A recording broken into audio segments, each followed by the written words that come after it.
Fox 10 News Alert here. We've been following this story for you. We want to get back to that confined space rescue happening at this very hour in Glendale. So Ty Brennan's live at the scene. It was odd, Ty, when we heard what was going on. This guy down in the storm drain for a couple of days. Hopefully you can shed some light on what's going on. Yeah, exactly. Yeah, we're just getting here set up here. Sorry, guys. Yeah, we're just talking about this because I have Ashley, the public information officer with the Glendale Fire Department here on scene. So, Ashley, can you walk us through kind of what transpired out here? Kind of an unusual rescue, so to speak. It is. So, we had some passerbys driving on Thunderbird Road and they saw an arm coming from the storm drain. So they pulled over to see if the person was okay. When they walked up, they said, "Are you all right?"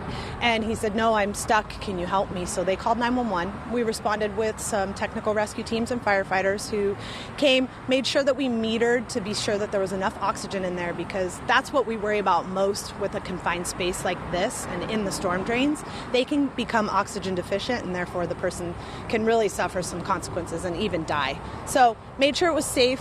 We worked to see if we could shimmy him out. He wasn't in the deep part. He was actually more in the shallow area, but he wasn't able to get out on his own. We just placed a ladder in there, helped him get out, and he was able to climb out. Now, actually, initial reports were that he told you that he was down there for a couple of days. Do you know exactly kind of what transpired or why he was down there to begin with? No, he told us that he was having a bad day, so this isn't what we want you to do when you're having a bad day, and it's absolutely possible that he was in there for a couple days. No way for us to actually know, but that's what he said. Okay. So. And he was transported to the hospital. Did he have any obvious signs of bruises, abrasions, anything like that? He was pretty dirty, so it's hard to see that as well. We're going to send someone to a hospital that has been in a storm drain potentially for 2 days anytime to make sure that they're okay, but he was able to walk, which is a good sign. Now, actually, kind of going forward, I mean, he said that he entered this at another location from where he actually was.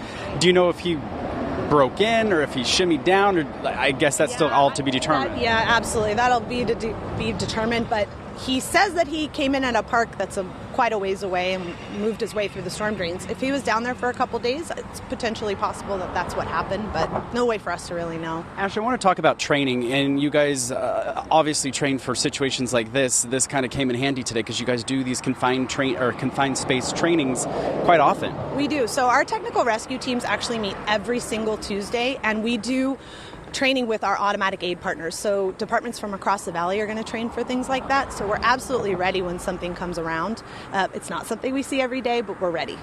Well, Ashley, thank you so much for taking the time to speak to us here this morning. Again, that gentleman out of the storm drain, thanks to the fine men and women with the Glendale Police and Fire Department getting him the help that he needs.